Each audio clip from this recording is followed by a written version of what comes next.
বয়স কম তো টিকটক করি, এসব তো শুনবেন না, বিশ্বাসও করবেন না। এই যে আপনার বোন আসছে বিধবা, বাহারি শাড়ি পরে, বাহারি রং, বাইরে যায়, তার আসল কারণ হইতেছে আপনার বাড়ি বিক্রি করা। পৈতৃক ভিটার ভাগ চায় সে, অন্য বোনদেরকেও ফুসলাইতেছে। মিলন হবে কতদিনে আমার মনে। মামাজান, তুমি তো কিছুই জানো না, তোমারে বলারও সময় পাই না। কেমনি করে বলবো? পয়েন্টে পয়েন্টে অপমান করতেছে। একদিকে বানু, আরেকদিকে খালাজান। আমি পাগল হয়ে যাবো গা, কেউ আমার কথা শুনে না।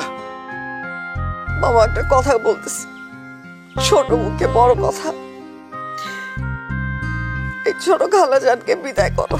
সে আসার পর থেকে এই বাড়ির শান্তি আরাম হয়ে গেছে। এই বাড়িতে আর কেউই থাকতে পারতেছি না। সরি মামা, এটা আপনার বলা উচিত হয় নাই। না, উপায় পায় বলছি, কিছু মনে করেন না মামা। মাফ করে দেন, মাফ করে দেন মামা। কি আর মনে করুম, সবই তো আমার চোখের সামনে ঘটতেছে।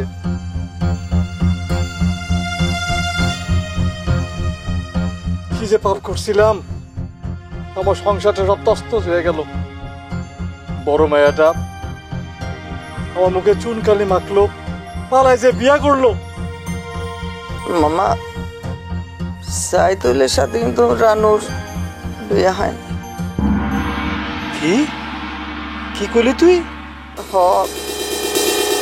আর তোমার যে আমি বলছিলাম যে বানু রানু ব্যাপারে সব জানে, এটা কিন্তু সত্য, ট্রু।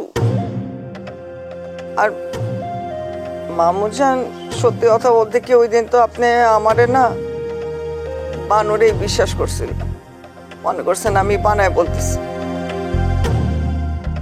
তো এইটাই রিয়ালিটি, যে বানু এগুলি বলছে। আপনার সম্মানের কথা চিন্তা করে, বাড়ির কথা চিন্তা করে রানুরে সাইদুলের কাছে ঠেলে দিছি। আর আপনি তো আমার ভুল বুঝছেন। আপনি তো মনে করছেন যে আমি আপনার ক্ষতি চাই। কিন্তু ওর পছন্দ তো রজব।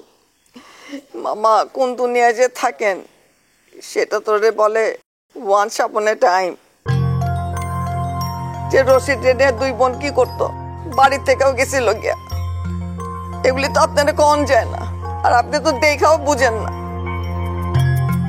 আর ওইদিকে তো রজবও বানুরে বিয়া করতে চায় না, বিয়া করতে চায় রানুরে। তুই এসব কি কইতাছস মা? দিস ইজ ট্রু মামা। আজকে অনেক সাহস করে এইসব কথা কইতেছি। এতদিন একদম এইখানে বুকের ভিতরে আমি ঢুকায় রাখছিলাম, ভাবছিলাম আপনাদের জানতে দিব না। এখানে থাকছি আমি আপনার এখানে, আপনি আমার মামু যান, যেন সত্য কথা আমি বাইর করতে পারি। আরেকটা কথা কিন্তু ঠিক কইছিলাম, বয়স কম তো টিকটক করি, এসব তো শুনবেন না, বিশ্বাসও করবেন না। এই যে আপনার বোন আসছে বিধবা, বাহারি শাড়ি পরে, বাহারি রং, বাইরে যায়, তার আসল কারণ হইতেছে আপনার বাড়ি বিক্রি করা। পৈতৃক ভিটার ভাগ চায় সে, অন্য বোনদেরকেও ফুসলাইতেছে। একদম দিয়েন না মামা। এতদিন কিছু বলি নাই, এখন বলতেছি দিয়েন না। সে যে জায়গায় থাকে সেখানে কারোর সাথে তার কিছু আছে কিনা, সে নতুন করে বিয়া বইব কিনা, কিছুই তো আমরা জানি না তার সম্বন্ধে। আর এরকম কইরা এত সুন্দর আপনার নিজের বাপের ভিটা বাড়ি, আপনার সব স্মৃতি, আমি জানি স্মৃতি, সবকিছু আরেক জামাইরে দিবে, নতুন স্বামীরে দিবে, আপনার সহ্য হবে? এই কাজটা কি ঠিক হবে? নানা কত কষ্ট করে এই সম্পত্তি ঠিক করছে, আপনি কত কষ্ট করে এগুলি ধরে রাখছেন। আমরা তো ছোট ছিলাম, আপনার কোলে বড় হয়েছি, মায়ের কাছে শুনছি সব গল্প। বাবা এইখানে এইখানে এইখানে বুকে ব্যথা লাগে যখন সম্পত্তির ভাগ এই সমস্ত শুনতে হয়। পাড়া প্রতিবেশীর কাছে মুখ দেখাইতে পারি না, আজকে এই সম্পত্তি অন্য হাতে চলে গেলে কষ্টের হবে মামা। না না না না, তাইলে তো আমি ওরে কোনো সম্পত্তি ভাগ দিব না। আমি যা করছি সবই আপনার জন্য করছি, আপনার দৌলতে করছি, আপনার সাহায্যে করছি, আজও আপনার বাড়িতেই আছি। সমস্যা হইলো এখানে তো আমার কোনো অধিকারই নাই। আপনার ভালো কথা ভাই তো সবকিছু বলতেছি।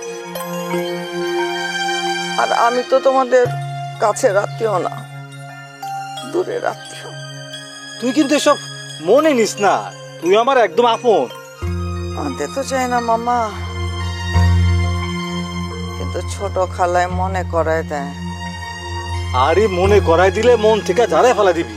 আমার মাথায় তো দিতে চাই না, কিন্তু ছোট খালা যান ভুলতে দেয়। আর এগুলো মাথা থেকে ঝাড়া ফেলতো, কোনো টেনশন নিস না। শোন, একটু টেকনিক্যালি চল, তাহলে কোনো অসুবিধা নাই। তো মানায় চল। দাদা ঘরে যা, আমি একটু বাড়িতে গেতেছি। যা ঘরে যা।